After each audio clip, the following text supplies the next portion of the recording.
नमस्कार। Women TV India के कार्यक्रम जुनून जिंदगी है में आपका स्वागत है सभी का दिल से।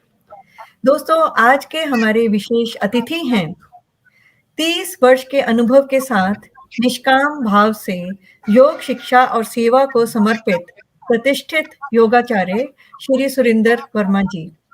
इस क्षेत्र में वर्मा जी योगासन, प्राणायाम, ध्यान, इंटरनल क्लीनिंग की शिक्षा प्रदान करते हैं, जिससे शारीरिक, मानसिक, भावनात्मक, आध्यात्मिक क्षेत्र के रोगों का उपचार संभव है। तनाव से ये आसानी से आपको मुक्त कर सकते हैं। इनकी कक्षाओं में इनसे योग सीखने के बाद ये माना जाता है कि आप में आत्मविश्वास, कांति और ऊर्जा का संचार होता है, कार्य कुशलता बढ़ती है और आप तनाव से मुक्त हो जाते हैं।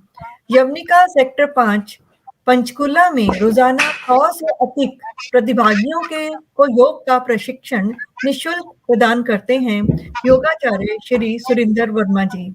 तो आइए जानते हैं इनका दृष्टिकोण, इनके अनुभव की कहानी इन्हीं की जुबानी। आपका स्वागत है विमेन टीवी इंडिया के इस मंच पर कार्यक्रम जुनून जिंदगी है में सुरिंदर वर्मा जी।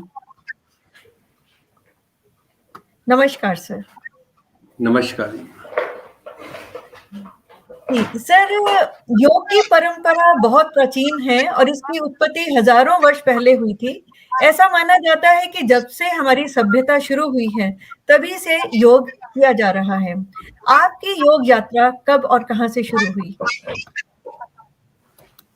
मैम, बात जहां योग की आती है, योग पहले भी जरूरी था, आज भी जरूरी है और कल आने, परंतु जहां तक ये मेरी यात्रा की बात है, ये 1978 में सेक्टर चंडीगढ़ से शुरुआत हुई। वहां पर सरदार प्रीतम सिंह जी चीमा, अब तो वो इस संसार में नहीं है, परंतु उन्हों को सामने उनके मैं देख रेख में ये अभ्यास करता रहा हूं।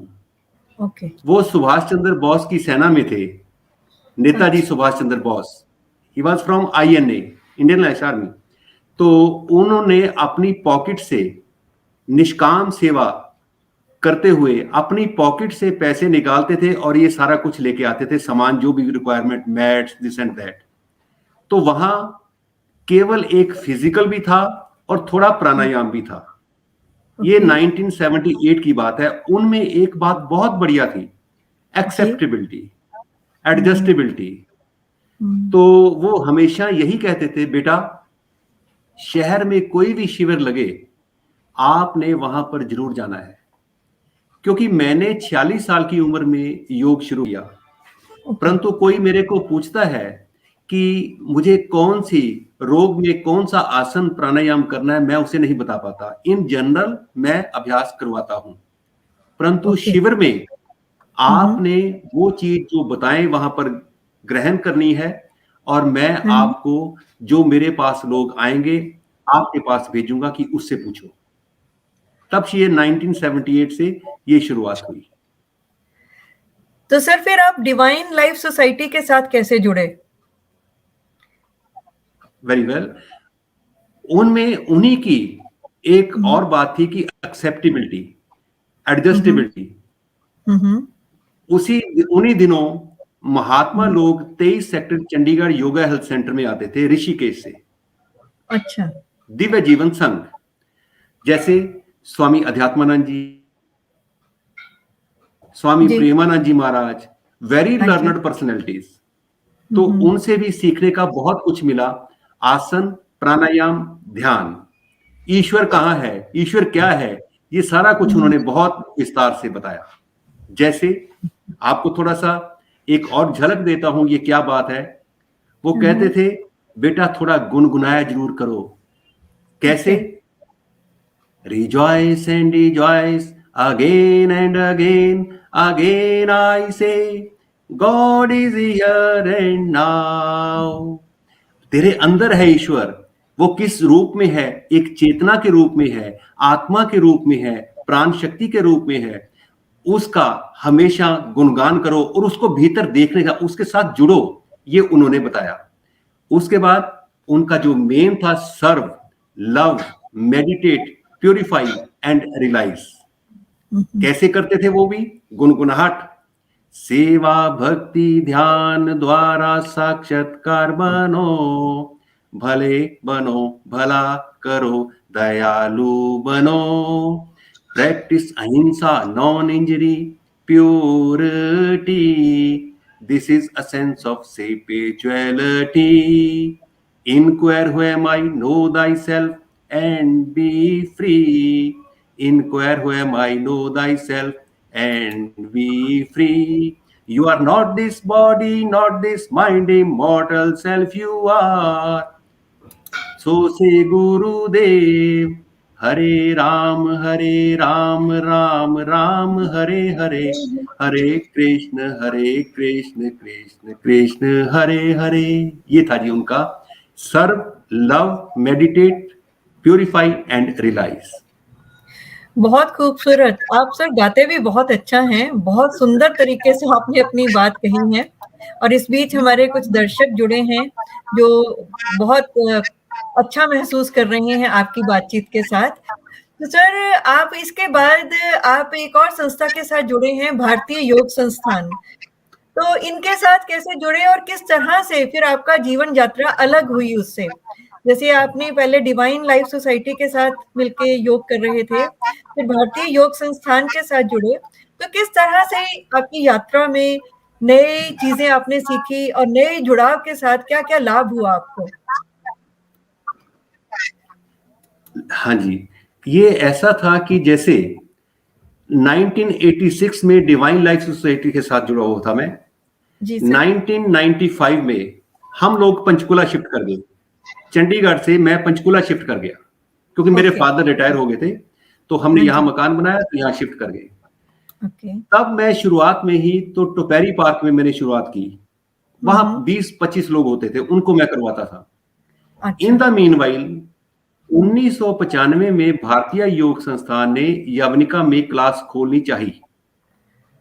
तो वो लोग दिल्ली से आते थे, दिल्ली से आते थे। तो टोपेरी पार्क में मेरे को पता लगा कि वहां पर कुछ ये भारतीय योग संस्थान के लोग हैं, वो कह रहे हैं कि कोई अच्छा आदमी चाहिए करवाने वाला, जिसका बेस हो पीछे से, अच्छी बैकग्राउंड हो। तो क्योंकि ये task is of full of responsibility, यहाँ पर लेडीज ने भी आना है, जेंट्स ने भी आना है, हाई अप्स ने, सभी तरह के लोग आएंगे। तो किस तरह का व्यवहार होता है, तो मेरे को उन्होंने 1 महीना वहां पे ट्राई किया जी। अच्छा, ऑब्जर्व करने के लिए। हाँ, बिल्कुल ऑब्जर्व किया, कैसे ये बोलता है, कैसे करवाता है, कैसे करता है। तो उसके बाद वहां पर उन्होंने एक कमेटी फॉर्मेशन किया। कमेटी फॉर्मेशन में कुछ लोग यहाँ के थे, तकरीबन 11 लोग थे यहाँ के। उन्होंने मेरे को वहां नहीं बताया कि आपने यहाँ पर योग करवाना है जी। मेरे घर आए वो लोग सभी को लेके। मेरे फादर, पेरेंट्स को मिले, वाइफ को मिले, भी कैसे लोग हैं ये। तो यहां पर उन्होंने डिसाइड किया घर पर कि हाँ, you take the charge from Bharatiya Yog संस्थान पंचकुला इकाई। अच्छा। तो फिर मैंने वहां पर शुरुआत की और उसके बाद ये इतना लोग सीख कर दूसरे सेक्टरों में इसका विस्तार किया उन्होंने। ये मेन था कि संस्था का विस्तार हो। तो भारतीय योग संस्थान, मैं तकरीबन 10 साल डिस्ट्रिक्ट प्रेसिडेंट रहा हूं यहाँ पर। अच्छा, गुड। ये संस्थान किस तरह का है? ये जो भारतीय योग संस्थान है, तो ये इसमें सिर्फ योगा के साथ जुड़ा हुआ है या इसके साथ और गतिविधियां भी हैं? नहीं, योग, प्राणायाम, ध्यान और शुद्धि क्रियाएं। हाँ जी, हाँ जी, निष्काम सेवा। कोर्सेस भी करवाते हैं यहाँ पे? नहीं मैम, अच्छा, सिर्फ सेवा है। ओके। तो सर, आप इन्हीं के साथ भारतीय योग संस्थान के साथ मिलके अपनी कक्षाएं लगा रहे हैं या कुछ और संस्थाएं भी हैं जिनके साथ आप जुड़े हैं?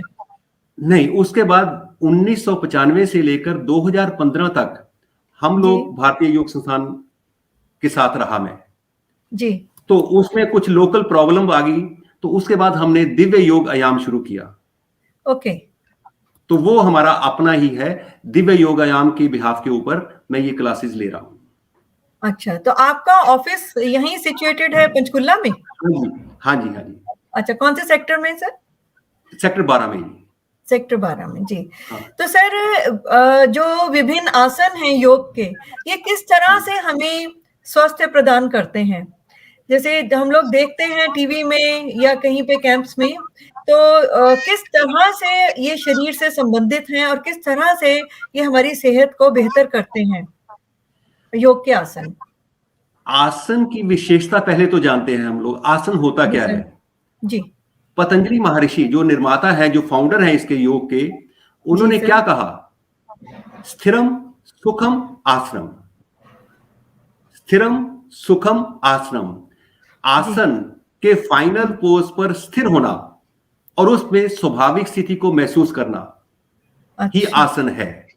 ओके। आसन के फाइनल पोज पर स्थिर हो जाना, उसी पोजीशन में, वो तब होंगे आप जब इसका डेली आप प्रैक्टिस करते हो।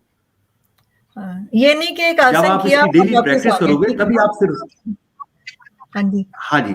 अगर आप if you go on shifting इस आसन के बाद फिर जल्दी जल्दी कर लिया, वो आसन नहीं है। ओके। आसन की विशेषता ये है कि एक तो आपके शरीर में लचक पैदा रहती है, लचक पैदा होती है, और दूसरी बात, जहां लचक होगी वहां ब्लड सर्कुलेशन, प्राण का प्रवाह, प्राण क्या है? इट्स ए वाइटल फोर्स, तो ये सभी आपको सक्रिय रहते हैं। और इससे भी अधिक बात, जो ग्लैंड्स का सिस्टम है, ग्रंथि प्रणाली जी, इम्बैलेंस होना, वो बैलेंस रहता है।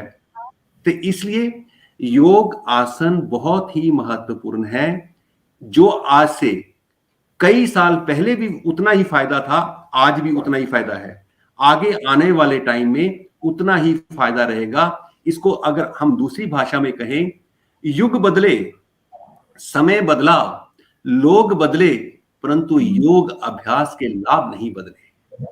हाँ, ह्यूमन बॉडी तो वही है ना, दुनिया बदल रही है, जो इंफ्रास्ट्रक्चर है वो बदल रहा है, लेकिन जो मानव शरीर है वो तो उसी तरह से चल रहा है ना। बिल्कुल सही, जो पहले सही था वो आज भी सही है। आज मीडिया कितना भी पावरफुल क्यों ना हो, आने वाले टाइम में योग अभ्यास की और भी अधिक आवश्यकता पड़ने वाली है। रीजन बीइंग क्या है? फिजिकल रोग तो रहेंगे ही रहेंगे, उसके साथ मानसिक रोग भी जुड़ जाएंगे, इसलिए योग ऑन टॉप प्रायोरिटी। जी, तो सर आपसे जानते हैं प्राणायाम के बारे में, तो उससे पहले एक छोटी सी वीडियो देखते हैं। आपकी ही एक शिष्या हैं, उन्होंने कुछ कहा है आपके बारे में, और उसके बाद बात करते हैं प्राणायाम के बारे में। नमस्कार। स्वामी योगाचार्य सुरेंद्र वर्मा जी का कैंप अटेंड करने का मुझे हाल ही में मौका मिला। पहले भी मैंने इनका कैंप अटेंड किया हुआ है। तो अभी इन्होंने मन की स्थिति से हमें प्राणायाम सिखाया। तो उस जैसे हम अनुलोम विलोम में हाथों का, ये कुछ प्रॉब्लम आई है, मैं दोबारा नमस्कार। स्वामी योगाचार्य सुरेंद्र वर्मा जी का कैंप अटेंड करने का मुझे हाल ही में मौका मिला। पहले भी मैंने इनका कैंप अटेंड किया हुआ है। तो अभी इन्होंने मन की स्थिति से हमें प्राणायाम सिखाया। तो उस जैसे हम अनुलोम विलोम में हाथों को टच करके करते हैं कि राइट से लेफ्ट से लिया, राइट से छोड़ा, फिर राइट से लिया, फिर लेफ्ट से छोड़ा, परंतु प्राणायाम में मन की स्थिति से स्वामी जी ने हमें बिना टच किए अनुलोम विलोम करवाना सिखाया कि मन की स्थिति हम लेफ्ट से ले रहे हैं और राइट से छोड़ रहे हैं, राइट से ले रहे हैं और लेफ्ट से छोड़ रहे हैं। तो जो मैंने अब महसूस किया, मैंने इन पर एक चंद लाइनें लिखी हैं, तो वो मैं आपकी सेवा में प्रस्तुत करती हूँ। धन्यवाद। रूह को सुकून का एहसास कराने आया, रूह को सुकून का एहसास कराने आया, योग की नगरी से एक जादूगर है आया, योग की नगरी से एक जादूगर है आया। अनजान थे हम सांसों के खजाने से, रूहानी दिव्यता से हमें अपने आप से मिलवाया, योग की नगरी से एक जादूगर है आया। शव आसन में हम शव हो गए, सांसें जैसे थम सी गई, हम जड़ हो गए, गुरु वाणी से हमारा प्राण वापस आया, योग की नगरी से एक जादूगर है आया। मन चंचल को प्राणायाम से बांधकर, मन चंचल को प्राणायाम से बांधकर अंतर मन की यात्रा से हमें रूबरू करवाया, योग की नगरी से। सच में योग की नगरी से कोई जादूगर है, योग की नगरी से कोई जादूगर है। धन्यवाद। जी, बहुत खूबसूरती से उन्होंने कुछ बताया है, लेकिन इसके बारे में हम नहीं जानते। सर आप ही बताएँ कि ये क्या कह रही थीं और किस तरह से आप प्राणायाम करवाते हैं? हाँ जी, इसमें क्या था कि देखो, शरीर पावरफुल है या मन पावरफुल है? डिप्रेशन में कौन जाता है? मन। हाँ। सुसाइड कौन करता है? मन। शरीर तो कुछ भी नहीं करता। तो डिजीज, रोग सबसे पहले कहां आता है? मन में। क्या होता है? मेरे को ये बात हो गई, हो गई, हो गई, वो हो ही जाती है। तो मन इतना पावरफुल है, अगर ये बात, वो रोग की बात कर रहे हैं, कोई एक तरफ रोग की बात हो रही है, तो दूसरी तरफ योग की बात कर लेते हैं। मन इज वेरी पावरफुल। कैसे? If you concentrate with close eye on the left nostril, आपका बायां स्वर चलने लगेगा। You will inhale, start inhale, exhale from the left. Okay. With the eye closed, if you concentrate your mind on the right nostril, सांस का आना जाना दाई नासिका से शुरू हो जाएगा। If you concentrate on both the nostrils, you can check, आंख बंद करके अगर आप दोनों ही नासिकाओं पर ध्यान केंद्रित करोगे, you will start inhaling, exhaling from both the nostrils. और एक होता है सांस आप वैसे भी ले रहे हो, साधारणतः पूरा जीवन, क्योंकि सांस के बिना हम नहीं रह सकते, परंतु उसको बोलते हैं mindless breathing. And now this is mindful breathing. जहां शरीर और मन एक जगह होता है, वही योग है। क्योंकि पूरा जीवन शरीर और मन एक जगह नहीं होते। शरीर बैठा होता है एक जगह के ऊपर, मन कहीं और होता है ऑल द टाइम। तो शरीर और मन का एक जगह होना योग है। बहुत सुंदर बताया सर आपने। सर तो आपका जो प्राणायाम करवाने का तरीका है, जो अलग है, तो ये ज्ञान आपको कैसे मिला? जैसे वो मैडम ने अभी वीडियो में भी बताया, वो निशा मल्होत्रा जी हैं, तो जिस तरह से उन्होंने बताया कि इस तरह से करते हैं, तो आपको ये ज्ञान, उनको आपसे ये शिक्षा मिली, आपने कहाँ से ये महसूस किया और ये करवाना शुरू किया?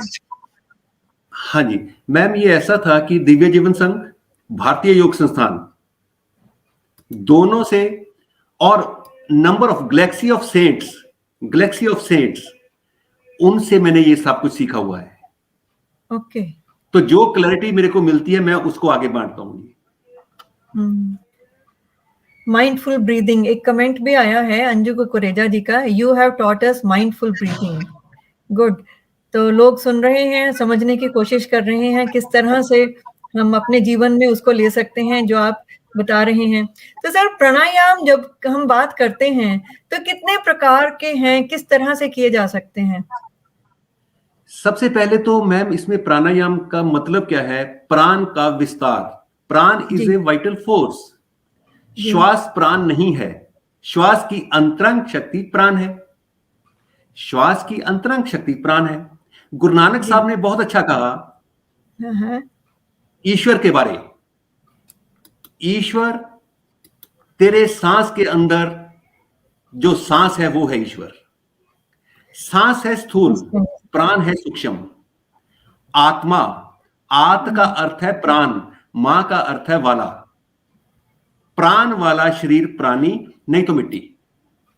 तो जब हम ये प्राणायाम करते हैं, हम अपने शरीर को तो शुद्ध करते ही हैं, एक एक नस नाड़ी को शुद्ध करते हैं, एक एक सेल कोशिका को शुद्ध करते हैं, परंतु इसके साथ विस्तार और प्राण के ऊपर नियंत्रण भी करते हैं।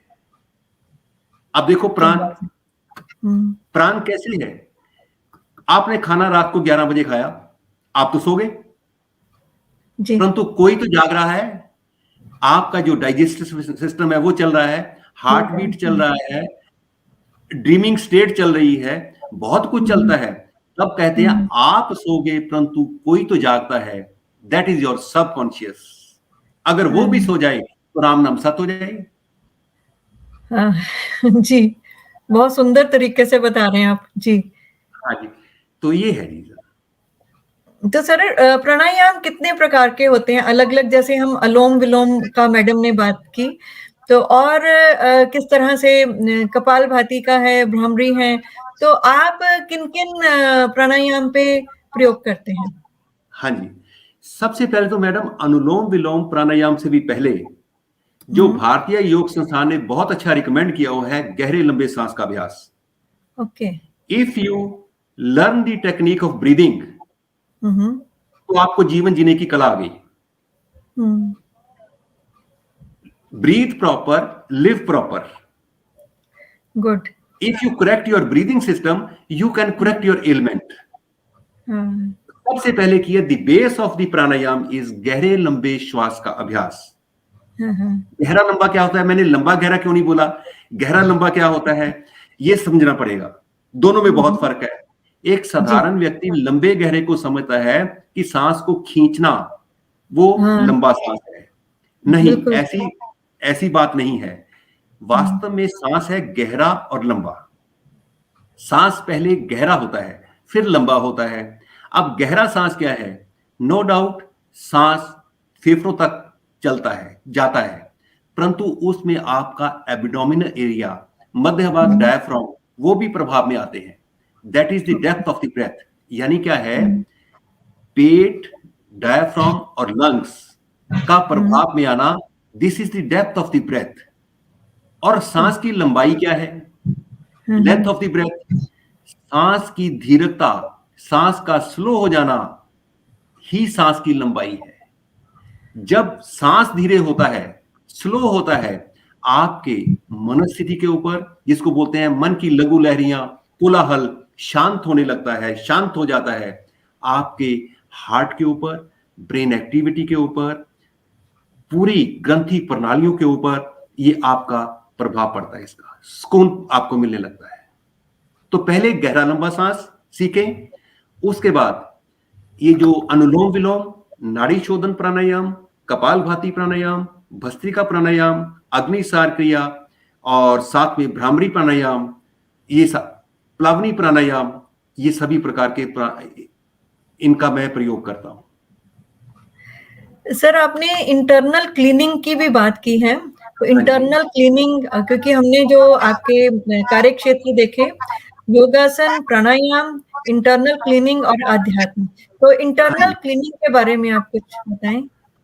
इंटरनल क्लीनिंग देखो, जैसे जल नीति है, जल नीति में क्या होता है, योर नोज, नासिकाएं is the doorway to breathe in and breathe out. अगर नासिका ही साफ नहीं होगी तो आपको सांस लेने का कोई पता ही नहीं चलेगा, अच्छा लगेगा ही नहीं आपको।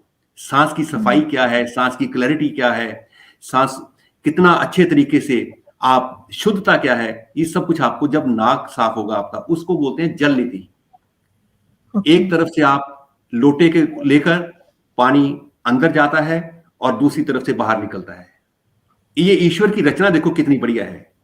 With the yoga you are going to explore your awareness and knowledge. योग क्या है, आप अपनी अवेयरनेस का विस्तार कर रहे हो। अदरवाइज क्या है, life is dull, duller and dullest. तो ये जो जल नीति करते हो, आप नासिकाओं को साफ करते हो, क्योंकि पानी एक ऐसा अमृत है जो नासिकाओं को साफ कर देता है। दूसरा बात, इसमें आती है सूत्र नीति या रबड़ नीति। उसके साथ आप इंसर्ट करते हो आप अंदर ट्यूब को, तो गले से निकालते हो। इसके बाद आता है कुंजल क्रिया, जिसको एसिडिटी है, एसिडिटी है तो वो पानी पीकर बाहर निकालना मुंह से ही। इसके बाद आता है अनीमा। अनीमा हॉस्पिटल वाला अनीमा नहीं है, वो प्लेन वाटर से या गुनगुने पानी से आप अनीमा अपने वॉशरूम में करो। क्योंकि जैसे आप ब्रश करते हो, ऐसे ही ब्रश क्यों करते हो, दांतों की सफाई के लिए। अब पेट की सफाई, बड़ी आंत, छोटी आंत, इसको साफ कौन करेगा। जैसे आप गाड़ी की सर्विस कराने से पहले कहते हो इसको पहले वॉश करो, उसको क्यों नहीं कहते कि आप इसको पहले तेल दे दो। तो जिस दिन से हम पैदा हुए हैं, शॉर्ट इंटरवल के ऊपर कभी बिस्कुट ले लिया, कभी नमकीन ले लिया, कभी कुछ ले लिया, खाते जा रहे हैं, परंतु इसकी सफाई कौन करेगा। अगर सफाई नहीं होती तो अनन्य प्रकार के रोग होते हैं, जैसे फिशर, फिस्टुला, पाइल्स, ये सारा कुछ होगा। कॉन्स्टिपेशन, जब आप अनीमा करते हो अपना सुबह फर्स्ट कॉल के बाद, आप देखेंगे कि जितना मल अंदर रहता है, साइडों पर चिपका रहता है, वो भी फ्लश आउट हो जाता है अनीमा से। तो ये है अनीमा। उस और आगे जिसको कायाकल्प बोलते हैं, वो होता है शंख प्रशालन क्रिया। जैसे आपने मुंह से पानी पिया, 5 एक्सरसाइज हैं, उसमें आपको 8 बार एक एक्सरसाइज को रिपीट करना है। अच्छा। फिर 2 ग्लास पानी पियो, फिर कम टू द आसन, फिर 2 ग्लास। जब आप 12-15 ग्लास पानी पी जाते हो, पानी घूट कर पीना नहीं है, उसका टेस्ट नहीं, ल्यूक वार्म वाटर होता है, नमक वाला, तो वो पानी नीचे उतरता है। आपको जोर पड़ता है कि फ्लश आउट किया जाए। Go, you are not going to sit there, go, come back again, take the glass of water, पियो और चलता रहे। तो आपको एक और एक्सपीरियंस बताता हूं, जिसको कायाकल्प बोलते हैं, शंख प्रशालन क्रिया। उसमें क्या होता है, आपकी एलिमेंट्री कैनल सब क्लियर हो जाती है, साफ। कैसे? पहले जब पानी पीते हो, फ्लश आउट करते हो, गाढ़ा मल निकलता है। सेकंड टाइम जब आप पीते जाते हो, ये येलो पानी निकलेगा, पानी भी बड़ी तेज से निकलेगा, फर ऐसे करके। तो उसके बाद जब आप पानी पीते जाते हो, अभ्यास करते जाते हो, वो पानी जैसे पीते हो वैसे ही पानी नीचे से निकल रहा है, वो साफ हो गया, सारी नालियां साफ हो गई। हाँ जी। उसके बाद आपको रेस्ट दिया जाता है, कम से कम 1 घंटा। किसी के साथ बातचीत नहीं करनी, आंख बंद करो, कंबल ओढ़ो और लेटे रहो, बस। ये है जी शुद्धिकरण। हाँ, बड़े डिटेल में आपने अच्छे से बताया, बड़े अलग तरीके से। तो सर, इसके साथ ही आपका जो अध्यात्म का क्षेत्र है, वैसे तो समझ आ रहा है जो बातचीत हम कर रहे हैं, सारी बातचीत अध्यात्म से जुड़ी हुई है, लेकिन फिर भी कुछ और भी सुनना चाहेंगे आपसे। अध्यात्म में क्या है जी? अध्ययन, अपने आप का, अपने आप का अध्ययन। शरीर क्या है, मन क्या है, क्या कुछ अध्यात्म में और चीज आती है कि अपने आप के बारे में आदमी को कुछ नहीं पता। ये जो शरीर मिला है आपको, this is one time job, this is one time job, फिर नहीं मिलेगा ये आपको। इसी जीवन में हमको अपनी नॉलेज का विस्तार करना है जी। इसी जीवन में अपनी अवेयरनेस का, नॉलेज का, ज्ञान का विस्तार करना है। अब देखेंगे कैसे। अगर मैं इतनी बात आपको 2 लाइनें सुनाऊंगा, उसकी लाइनें तो काफी है, 4-6 हैं। क्या है वो? बाहर की दुनिया देख चुके, अंदर की दुनिया देखेंगे, मेरे प्रीतम का है वास वहां, अंदर की दुनिया देखेंगे। बाहर पापों रोगों भोगों वैर द्वेष का शोर मचा, जहां पाप नहीं संताप नहीं, अंदर की दुनिया देखेंगे। बाहर सुख की मृग तृष्णा है, संतोष नहीं आनंद नहीं, जहां शांति सुधा का स्रोत बहे, अंदर की दुनिया देखेंगे। बाहर माया की चमक दमक मन को चंचल बेचैन करे, हम मायापति के दर्शन को अंदर की दुनिया देखेंगे। तो ये है जी साहब। और इससे भी अधिक बात और है, ये आपको सब तब अनुभव होता है when you still your body and calm your mind। ये कैसे लिंक्ड है? The moment you still your body, stillness of the body, मन अपने आप शांत हो जाता है, शांत हो जाएगा। हाँ जी। In fact you are not the mind, you are not the body. आप उस ब्रह्मांड में कार्य कर रही एक चेतना, चेतना क्या है? करंट, अगर करंट है तो आप हैं, मैं हूं, ये बोल भी वही रहा है, सुन भी वही रहा है, सब कुछ उसी की कृपा से हो रहा है, मेरा मुझ में कुछ नहीं। तो ये है। बहुत सुंदर, बहुत सुंदर। तो आगे बातचीत जारी रखेंगे। इस बीच में हम एक इनका सुरेंद्र कुमार वर्मा जी का, हमारे योग्याचार्य जी का एक इंट्रोडक्टरी वीडियो देखते हैं। इसे देख के फिर हम जानेंगे कि योग किस तरह से अन्य विधाओं से बेहतर है। तो देखिए।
बहुत अच्छा लग रहा था देखते हुए ये सारे आपके कार्यक्रम। तो सर, हम आगे बात कर रहे थे कि कई विधाओं में व्यायाम किया जाता है, तो जो योग में आसन हम करते हैं तो उनको आप किस तरह से अन्य व्यायाम से अलग पाते हैं? हाँ जी, उसमें क्या है मैम, योग क्यूरेटिव भी है और प्रिवेंटिव भी है जी। योग क्यूरेटिव भी है और प्रिवेंटिव भी है। दूसरे व्यायाम से ये अलग कैसे है? अगर दूसरे व्यायाम से आपको कोई मुश्किल प्रॉब्लम आती है तो उसका क्योर योग में है। Suppose one has a backache, कमर में दर्द है, तो क्या हम उसको बोलेंगे कि जॉगिंग कर? नो। भाग? नो। फॉरवर्ड बेंडिंग कर? नो। तो उसका समाधान योग में है। साइंस की सीमा जहां समाप्त होती है, अध्यात्म की शुरुआत होती है। शुरुआत, बिल्कुल सही बात है। Cleanliness is next to godliness. Curative और प्रिवेंटिव। क्यूरेटिव कैसे है? अगर आप योग, आसन, प्राणायाम, ध्यान नहीं करते, the body will remain full of pains. तो योग क्या करता है? पेनलेस बनाता है। योग आपको पेनलेस से भी बहुत अधिक कुछ देने के लिए तैयार है, परंतु पात्रता कितनी है वो बात है। अगर हम योग को रोग के तक सीमित रखेंगे, वो हमारा जो है कम है, सोचना कम है। वो तो आपको एक ऐसी आनंद की अवस्था देनी चाहता है जहां पे कोई रोग नहीं है, तो बिल्कुल एक शांत स्वरूप आत्मा है, सब कॉन्शियस। देखो आप कैसे, ये जो आप दूसरा व्यायाम करते हैं, इसमें मसल्स में स्टिफनेस आती है। चाहे जिम ले लो, चाहे कोई और पद्धति ले लो, आप भागना ले लो, भागते हुए टांगों में स्टिफनेस आ जाएगी, आदमी का बैठना उठना मुश्किल हो जाएगा, वो क्रॉस लेग्स बैठ नहीं सकता। तो इसी तरह जब बॉडी में स्टिफनेस आती है तो शरीर में दर्दें शुरू होती हैं। बाकी जो पद्धति है आप 35 साल तक कर लोगे, 40 साल तक कर लोगे, चाहे जिम है, चाहे एरोबिक्स है, कितना कर लोगे आप, अल्टीमेटली आपको इसी लाइन में आना पड़ेगा, योग, धीरे धीरे अभ्यास, ताकि मेरी लचक बनी रहे, चाहे उम्र कुछ भी हो। Age is not the criteria in yoga. कहीं से भी शुरू कर लो, कब शुरू कर लो, कोई भी चीज ले लो, आसन ले लो, उल्टा ले लो, पुल्टा, जो भी करना है, आपको ये सुख देने के लिए तैयार है। तो हम कितना सुख लेते हैं, बात ये है। आसन कैसे क्यूरेटिव हैं? If you go the inverted poses, inverted में होता है जैसे हेड स्टैंड है, सर्वांग आसन है, ये इन्वर्टेड है। इसमें क्या होता है, in abundance blood supply goes to the brain, it sharpens your memory, ये सारा कुछ, improve your eyesight, lungs functioning, heart की जो समस्या है वो भी आपकी दूर होती है जब आप अंदर से शांत होते हो। तो ये योग जो है आपको शांत करता है, इससे भी बहुत अधिक देने के लिए तैयार है। अब जो लोग आलसी हैं उनको योग करना चाहिए, जो आलसी रहते हैं योग उनसे बहुत दूर होता है, परंतु जो आलसी होता है योग अभ्यास करेगा वो एकदम एक्टिव हो जाएगा। इसलिए ये क्यूरेटिव भी है और आपकी शारीरिक क्षमता बढ़ती है। आप ऐसे अनुभव करोगे जब आसन करते हो प्रॉपरली कि ऐसा आनंद मैंने जीवन में कभी महसूस ही नहीं किया। तो ये जो है आप अपना आपको एक्सप्लोर कर रहे हो, इनोवेटिव बन रहे हो आप। कैसे? जैसे स्पाइनल कॉलम है, स्पाइनल कॉलम में the more the spinal column is flexible the more you are young. एक जवान व्यक्ति है, आगे पीछे नहीं झुक सकता, वो बुरा है। एक बुरा आदमी है, आगे पीछे झुक लेता है, वो जवान है। तो ये जो flexibility of the body and joints, इसी के साथ जुड़ा हुआ है आपका flexibility of the attitude. Right. अगर विचारों में अडामेंट है आदमी, कठोरता है, तो शरीर में भी उसके कठोरता है। ये लिंक्ड है सारा। तो इस तरह से है। सर, इस बीच हमारे साथ जुड़ी हैं मनु शर्मा जी। उन्होंने 2 प्रश्न पूछे हैं कि योग और खाने के बीच में कितना अंतर होना चाहिए, duration between meal and yoga, और दूसरा उन्होंने पूछा है, is warm up necessary before starting yoga? ठीक है, इसमें जो गैप है वो 4.5 घंटे का गैप होना चाहिए खाने और योगासन के बीच। और वैसे भी आप, हाँ जी, योग जैसे सारा दिन कुछ ना कुछ खाते रहते हैं, तो फिर योग में 4.5 घंटे का गैप लेके चलना थोड़ी मुश्किल बात नहीं है? नहीं जी, वी हैव टू एडजस्ट। अगर मैंने 4 बजे क्लास शाम को लेनी है तो मुझे पहले जो अपना खाना है 10:30-11 बजे खा लेना चाहिए, ओके, ताकि वो पूरा डाइजेस्ट हो जाए। ओके। हाँ जी। तो सर, इसके बीच में एक प्रश्न आया है नीरू मेहता जी का, any cure for a 3-year-old kid in coma for last 29 days? अब उसमें मैडम ये है कि देखना पड़ता है उसमें क्या बात है। बिना देखे आदमी कुछ नहीं कह सकता इसमें। अच्छा। क्योंकि पेशेंट को देखने पर ही पता लगता है। अब उसका क्लिनिकली उन्होंने क्या बताया, वो सारा कुछ रिजल्ट योग के माध्यम से हम क्या कर सकते हैं, वो सारा कुछ देखना पड़ेगा जी।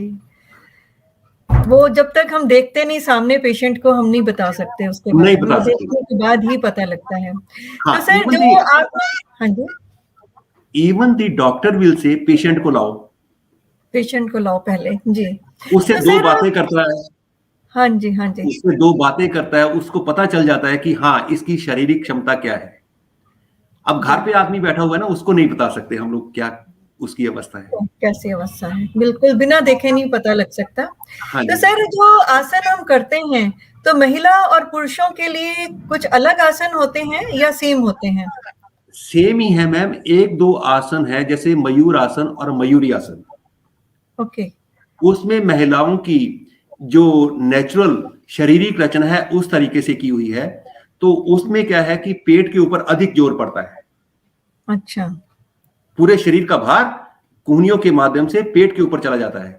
तो कहने का मतलब ये था कि एक दो आसन वर्जित है, बाकी यहाँ पर जो हम लोग करवाते हैं, महिलाएं भी होती हैं और पुरुष भी होते हैं। The results are marvellous.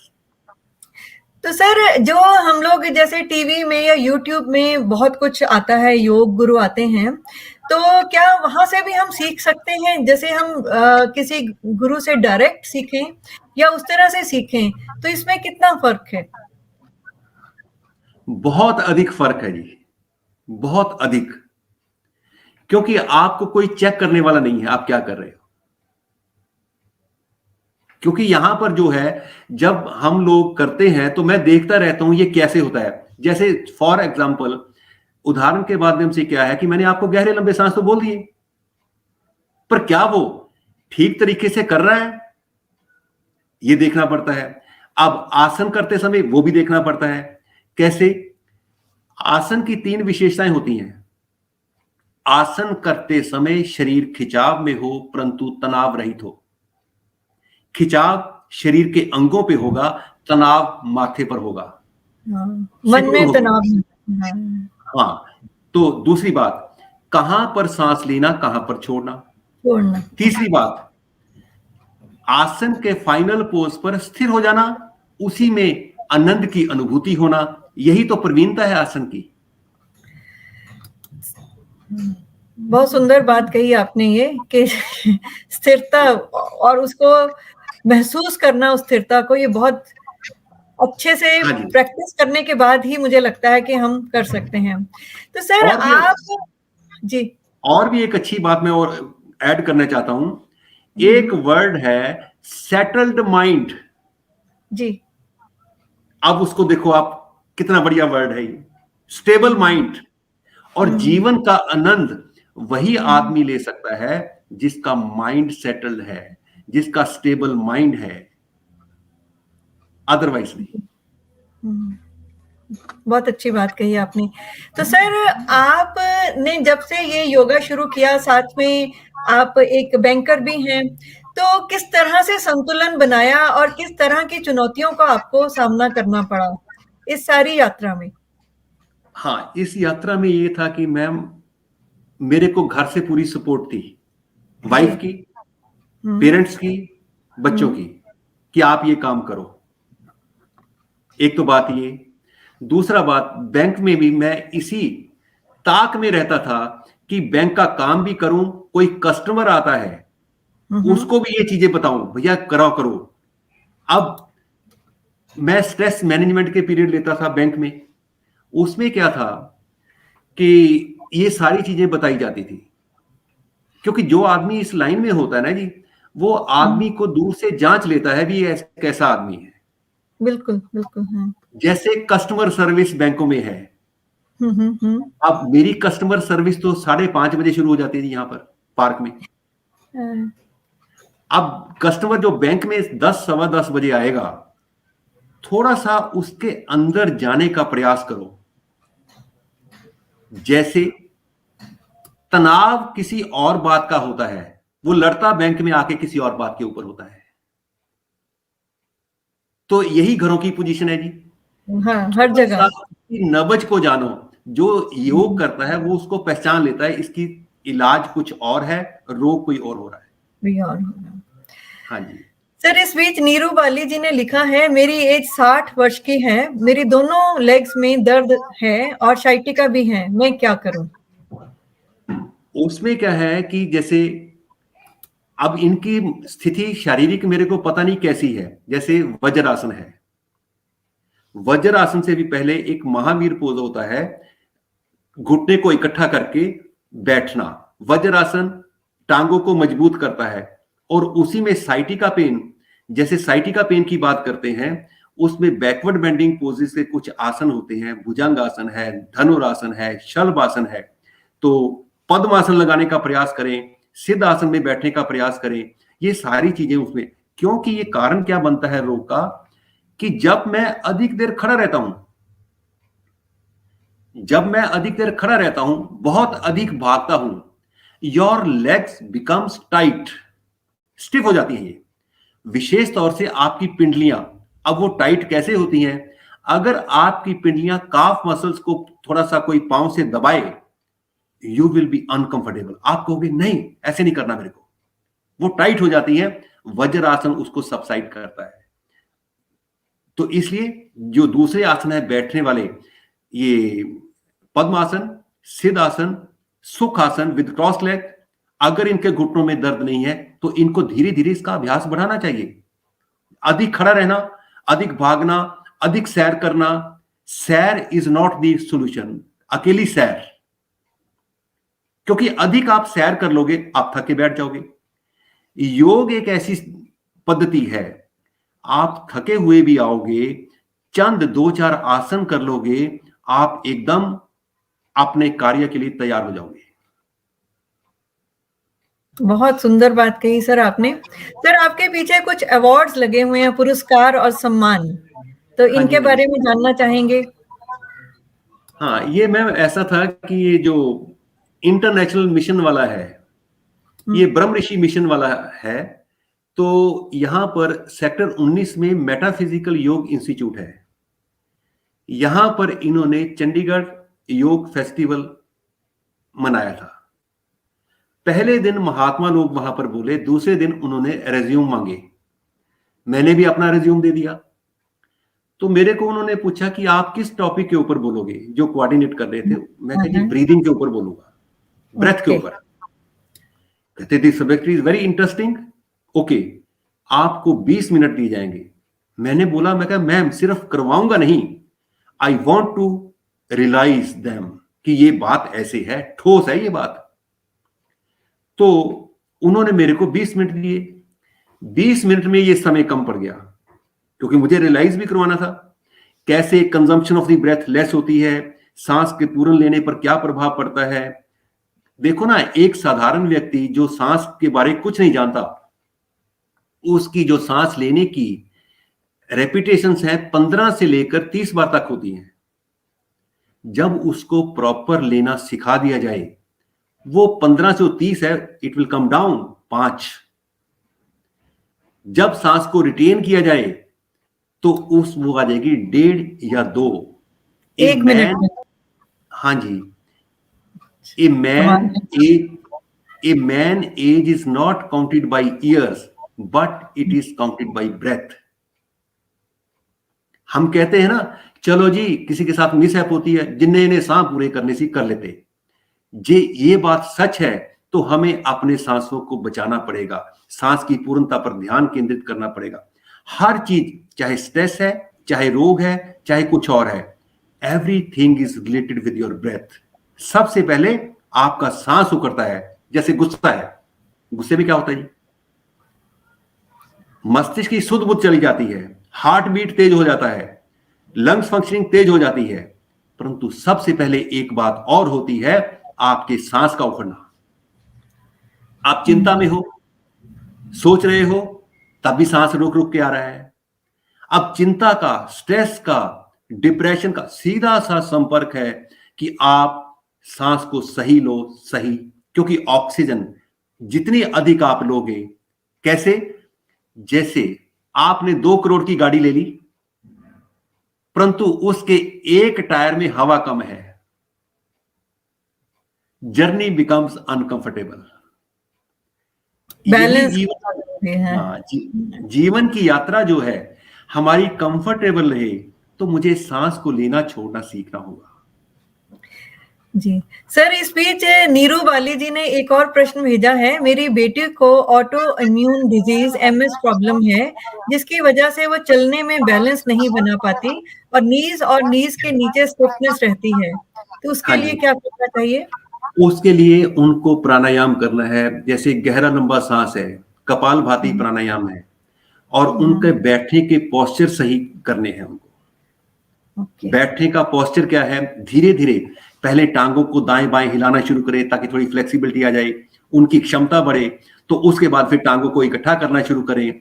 फिर इनिशियल स्टेज में जैसे पवन मुक्त आसन करते हैं, घुटने को मोड़कर थोड़ा ग्रिप करना शुरू करें, फिर दूसरे को घुटना को ग्रिप करें, फिर दोनों को करें। लाइकवाइज उनको ये ट्रेनिंग देना पड़ेगा, क्योंकि योग क्या है, this is beautiful training of the body and mind. आप बॉडी और माइंड को ट्रेन कर रहे हो, If you control your mind, you control your life. Otherwise, mind will control you. बिल्कुल ठीक बात कही आपने। ये है जी सारा कुछ। सर, इस बीच इंदु हांडा जी ने पूछा है, sir I am having cervical, kindly suggest some remedy. Very easy, very easy. हाँ जी, वेरी इजी, वेरी इजी। जी, सर्वाइकल पेन का होना क्या है कि एक साधारण व्यक्ति कुर्सी पर बैठता है, व्हीकल चलाता है। माफ करना, आज छोटी सी बात कर रहा हूं।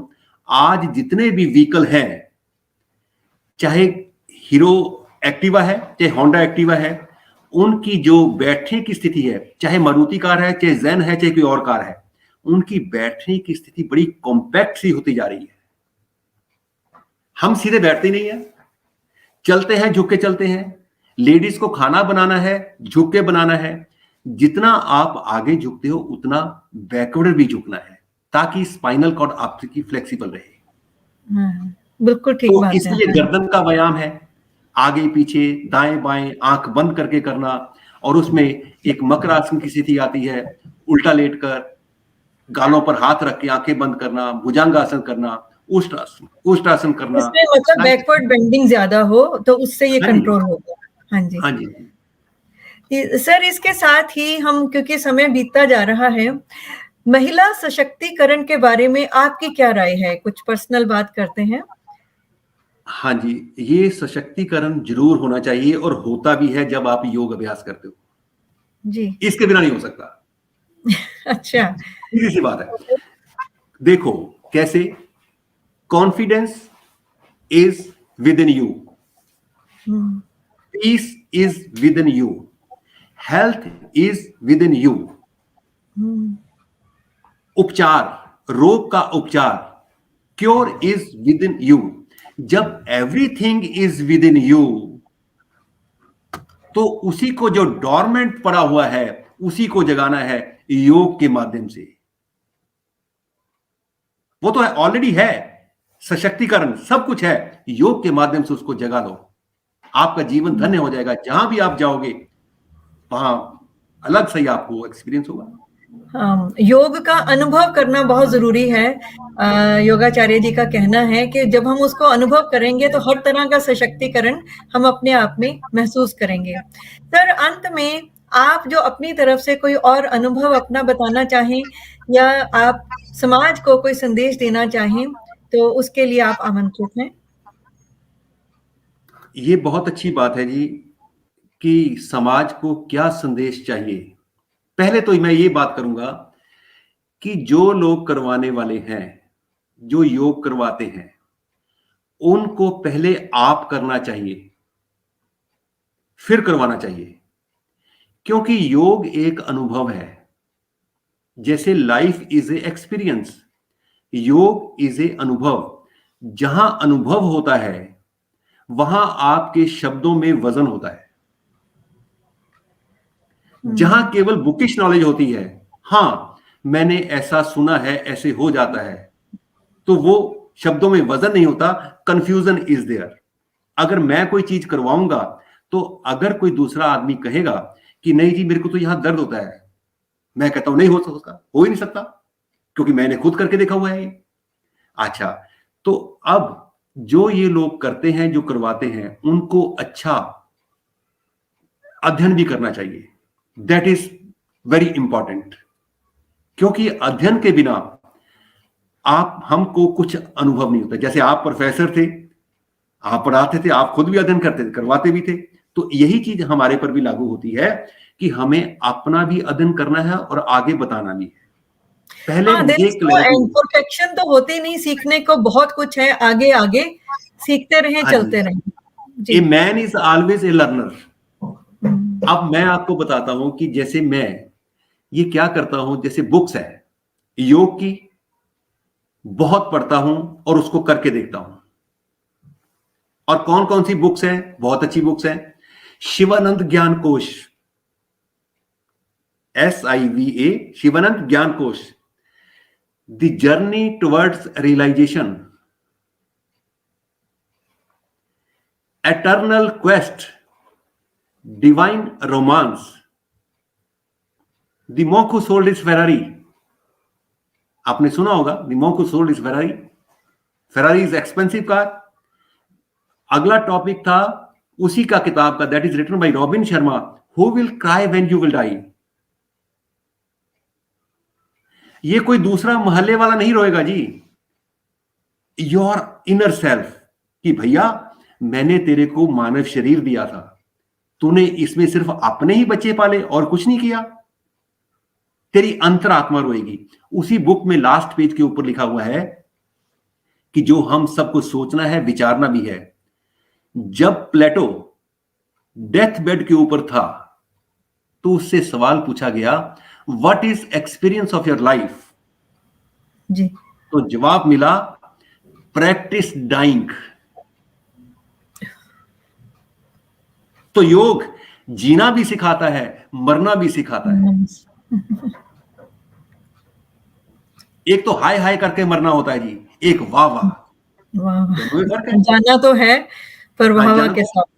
हाँ जी, उससे तो छिप ही नहीं सकते हम कहीं। तो ये बात हम सब पर लागू होती है कि अच्छा अध्ययन भी करें, तो इसलिए जो करवाने वाले हैं उनको भी करना चाहिए। मैं ये भी बार बार कह रहा हूं कि योग बिन जीवन अधूरा है। The life is incomplete without योग। कैसे? सिर्फ घर से बैंक, बैंक से घर, यही तो मतलब नहीं है। कुछ अपना आप देख, अपने आप को सोच। अब ट्रैफिक लाइट है, ट्रैफिक लाइट में क्या होता है, ट्रैफिक को तो कंट्रोल करती है वो ट्रैफिक लाइट। तो दूसरी तरफ अगर सोचने वाला आदमी ये है कि रेड लाइट क्या कहती है जीवन में, स्टॉप स्टॉप, और उसके बाद जिसको पॉज भी बोलते हैं, और स्टॉप येलो क्या कहती है, सोच, लुक, ग्रीन कहती है चल।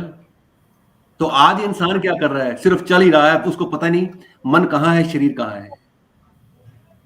तो इसलिए योग के बिन जीवन अधूरा है। इसको जरूर अपने जीवन की एक पद्धति बनाओ, ताकि आप कह सको कि my journey of life remained successful. मैंने भरपूर आनंद लिया, मैं सुकून हूं। ये कौन कह सकता है, मैं एक सुकून हूं। आम आदमी तो कहां तक उलझा हुआ है, मन की स्थिति में, रोगों की स्थिति में, शारीरिक, मानसिक। क्योंकि आप और हम का एक संबंध और भी है उस ईश्वरी से, वो है मन और शरीर से परे। वो जो सुकून है, जो आत्मा है, आप कहते हो ना जी, I am peaceful soul, I am real consciousness, वो तभी आपको महसूस होगा जब आप मेडिटेट करोगे। बहुत सुंदर बात। हाँ, तभी होगा जी। सर, इस बीच हमारे जो दोस्त जुड़े हुए हैं उन सबका बहुत बहुत धन्यवाद। First step wealth creation, Harshita, Indu ji, Neeru Bali ji, Satvinder ji, Manu Sharma, Anju Kukreja, बहुत से, रजिंदर कौर, बहुत से दर्शक हैं जो पूरा समय हमारे साथ जुड़े रहे। आप सभी का बहुत बहुत धन्यवाद। यशपाल जी का कहना है, गुरु जी थैंक यू। एक बात और है मैडम जी सर, इनको ये बता दिया जाए, यूट्यूब चैनल दिव्य योग आयाम को देखते रहें। दिव्य योग आयाम, जी सर, दिव्य योग, वहाँ पे आपके जो मैसेजेस हैं सारे मिलते रहेंगे इन डेप्थ। Facebook live. तो लेकिन सर, सीखने के लिए तो हमें आपके पास ही आना है। जैसे कि आपने बताया कि उससे हमें ज्ञान मिलेगा, लेकिन जब हमने योग सीखना है तो वो आपके पास ही आना है, गुरु के पास ही हम सीख सकते हैं। गुरु के साथ मैं तो as a brother, as a friendly, ये मेरा पैशन है जी। जी, क्योंकि जहां से मैंने ये शुरुआत की, एक ही बात होती थी, बेटा इसको समाज में खिलाता जा, फैलाओ, अपने पास मत रखना, ये ज्ञान सबको दो। आपको जानकारी के लिए एक थोड़ी सी और बात, एक्सपीरियंस बताता हूं। दुबई, शारजा, वहां से डॉक्टर सिंगल मेरे पास आते थे। वो जुलाई के महीने में आते हैं हर साल। तो ही इज ए डॉक्टर। उनको पहले कमर दर्द हुआ। अच्छा। कमर दर्द, मेरे को कहने लगे, वर्मा जी मेरे को कमर दर्द बड़ा रहता है। मैंने कहा डॉक्टर साहब आपके पास तो मेडिसिन है, जो मर्जी खा लो। कहते नहीं यार मेरे को बता। मैंने उनको पूछा, मैं कहा डॉक्टर साहब आपका पेट साफ रहता है? कहते यार आई एम डॉक्टर, पेट का रीढ़ की हड्डी के साथ क्या संबंध है? मैं कहा है ना जी। तो कहते पेट तो मेरा साफ नहीं रहता। मैंने उनको अपने वॉशरूम में अनीमा करवाया जी। तो वो इतना हैरान हो गए देख के कि जो इंटरनल, जहां इसको बोलते हैं जहां शुद्धाई है वहां खुदाई है। खुदा खुद रहता है जहां अंदर से। The body is moving temple of God. Second time फिर आए एसिडिटी को लेके, फिर उनको मैंने पानी पिला के कुंजल करवाया, तो उसके साथ उनको काफी राहत मिली। तो कहने का मतलब था जितना आप इसमें इन्वॉल्व होगे उतना उतना आप योग पाते जाओगे। योग क्या है? अपने आप से मिलना। पहले अपने समीप पहुंचो तो भी उस कॉन्शियसनेस का पूरे ब्रह्मांड में विस्तार महसूस करोगे। बहुत सुंदर बात। हाँ। तो अंत में सर आपका बहुत बहुत धन्यवाद विमेन टीवी इंडिया की तरफ से कि आपने हमारा निमंत्रण स्वीकार किया। योगाचार्य जी आपका बहुत बहुत धन्यवाद। आपने इतना समय निकाला, बहुत बहुत धन्यवाद। बहुत बहुत धन्यवाद।